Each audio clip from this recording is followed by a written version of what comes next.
Olá, tudo bem com você? Está estudando, está se exercitando em casa, fazendo os exercícios de gramática? Bom, vamos continuar a aula sobre verbos. Hoje falaremos sobre o imperativo, falaremos sobre a formação de tempos a partir de um tempo chamado primitivo e vamos também falar das vozes verbais, ou seja, vamos flexionar o verbo, tal qual nós vimos na semana passada.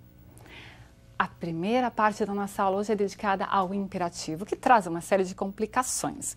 No dia a dia, nós misturamos o você, que é a terceira pessoa, com o tu. Então, se diz assim, bem, ligue para mim mais tarde, ou se deve dizer, liga para mim mais tarde. Será que quando você diz ligue, você se referiu ao você, ou será que você se referiu ao tu? Quando você diz liga, será que você se referiu ao você ou ao tu? Você usou o verbo certo?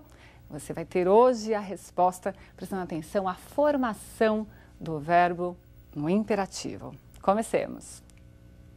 Veja, eu vou utilizar como exemplo o verbo ver, que é um verbo mal usado no dia a dia na forma principalmente do futuro. Mas eu quero que você preste atenção agora no imperativo. Vamos lá. Então, o imperativo é sempre aquele modo que indica um conselho, um pedido ou uma ordem. Para formá-lo, nós vamos usar dois presentes. Vamos usar o presente do indicativo e o presente do subjuntivo. O imperativo afirmativo, aquele que se usa para que alguém faça alguma coisa, não é? Então, aí a intenção de dar o conselho, ordenar, é formado pelos dois presentes, presente do subjuntivo e presente do indicativo. Do presente do indicativo, nós vamos usar apenas duas formas, a segunda pessoa do singular e a segunda pessoa do plural. Então, leia comigo, olha, eu vejo, tu vês, ele vê. Nós vemos, vós vedes e eles veem. Como é que eu formo o imperativo afirmativo? Para isso, eu vou conjugar também o verbo ver no presente do subjuntivo. Que eu veja, que tu vejas, que ele veja. Que nós vejamos, que vós vejais, que eles vejam. Observe, vou retirar as segundas pessoas do presente do indicativo menos o S. Veja, vê tu. Retiro a segunda pessoa do plural, não é? O vedes menos o S. Vede vós. E as outras pessoas? A primeira não há. Por quê? Porque eu não posso mandar a mim mesma fazer alguma coisa. Se eu mandar a mim mesma fazer algo, eu já deixo de ser o eu e passo a ser um tu, eu me desdobro. Então não é possível haver, logicamente, o imperativo para a primeira pessoa, certo? Segundas pessoas, sempre derivadas do presente do indicativo. Terceira, primeira do plural e terceira do plural, você vai retirar sem mudar qualquer coisa do presente do subjuntivo. Veja você, vejamos nós, vejam vocês. Observe aí que o ele passou a ser você, passou a ser um pronome de tratamento. Por quê? Porque o ele ou ela é uma terceira pessoa que está distante. Eu não posso pedir para alguém que está distante, para o meu assunto de quem eu estou falando, para fazer alguma coisa. Então, troca-se no imperativo a terceira pessoa ele e ela, eles e elas por você e vocês. Sempre assim. Para formar o imperativo negativo, nós vamos usar o presente do subjuntivo inteirinho. Não vamos mais usar o presente do indicativo, só do subjuntivo.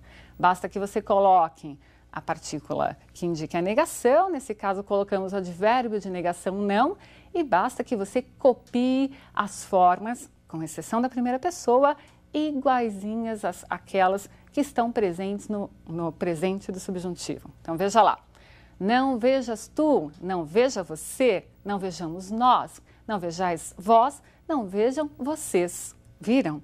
Então, eu tenho as mesmas formas do presente do subjuntivo, tal qual foi flexionado no presente do subjuntivo. Muito bem, muito cuidado para não confundir aí essas segundas pessoas, não é? Já que nós trocamos na nossa linguagem o você pelo tu, eu tenho de usar também o verbo na terceira pessoa, já que você é um pronome de tratamento, não é um pronome pessoal do caso reto. Cuidado com isso. Combinado? Esse é o erro mais frequente, trocar o você e o tu. Bem, Nós vamos também ver como é que se formam tempos a partir de um tempo primitivo. O que vai ser mais útil para você no vestibular são as derivações do pretérito perfeito do indicativo. Observe como é que eu faço essa formação, não é? Quais são os verbos possíveis de serem derivados desse primitivo. Veja, primeiro você vai pensar assim: eu devo flexionar o verbo que eu quero derivar, não é?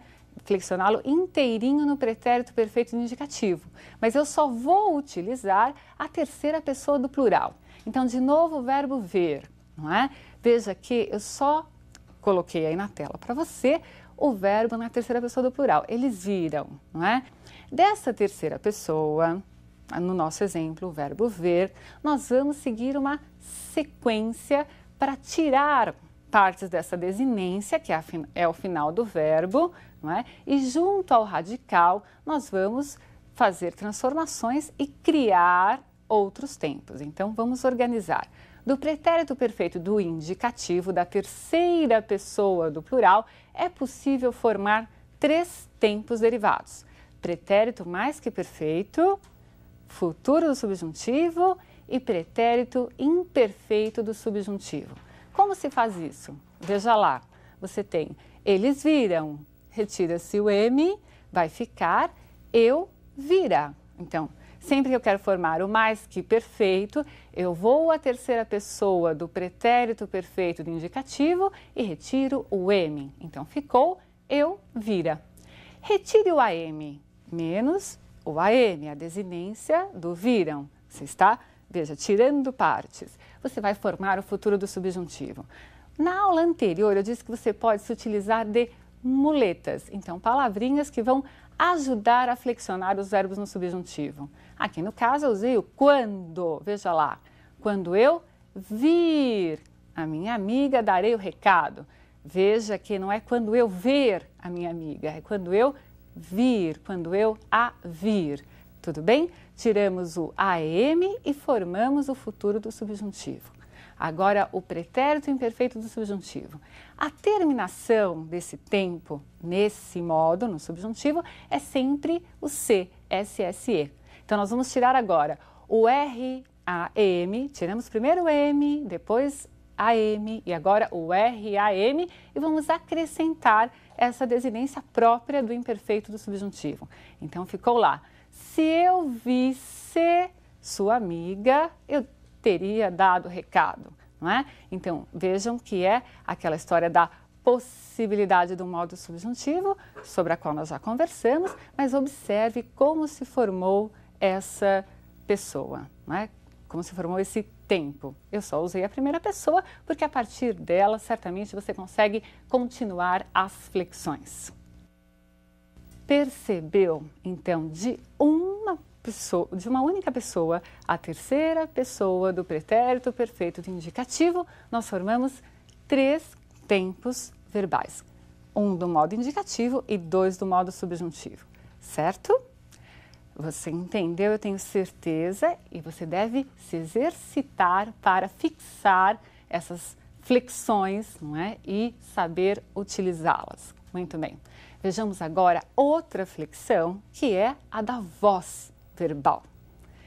Veja lá para que serve essa voz e quais são as possibilidades.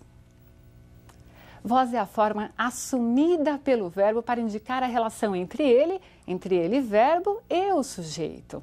Há 3 vozes verbais. Quais são essas vozes? Voz ativa, o presidente sancionou a lei. Veja, o verbo em relação ao sujeito está indicando que esse sujeito pratica a ação verbal. É um sujeito agente, é aquele sujeito fazedor da ação verbal. A voz pode ser também passiva, e há 2 tipos de passiva, a passiva analítica e a passiva sintética. O que difere uma da outra é a estrutura, mas ambas trazem o sujeito paciente, aquele sujeito que não faz a ação verbal. Por isso que é errado dizer o sujeito é sempre aquele que pratica a ação.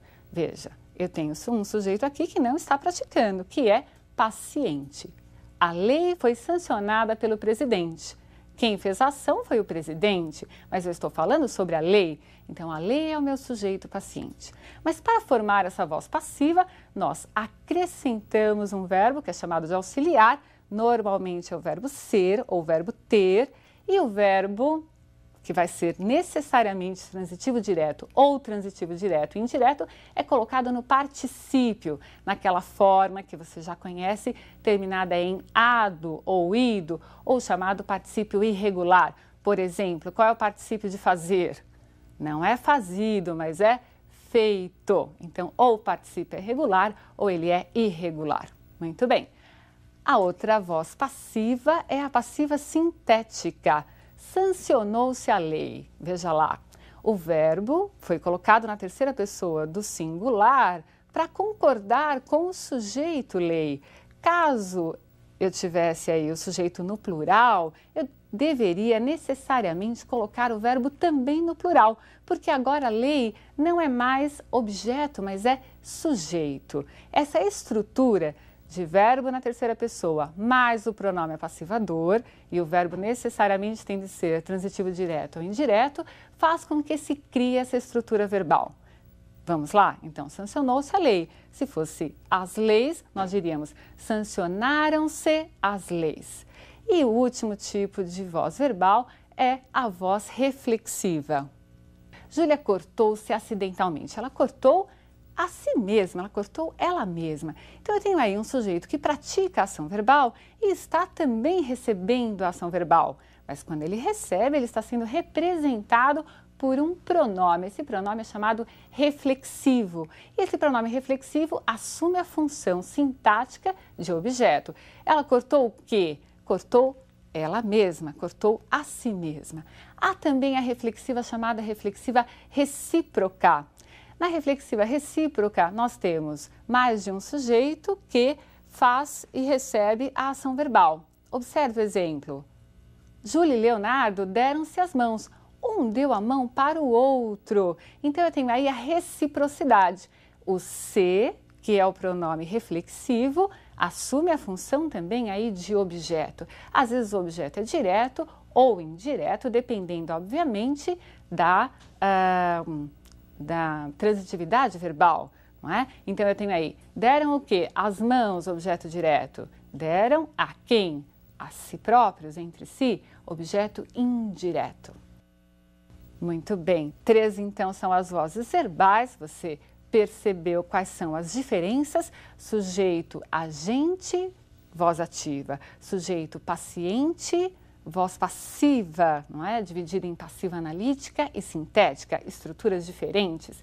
E temos aí a voz reflexiva, que pode ser também reflexiva recíproca. Entendido? Queridos, continuem estudando, praticando a gramática. Um grande abraço e até a próxima aula.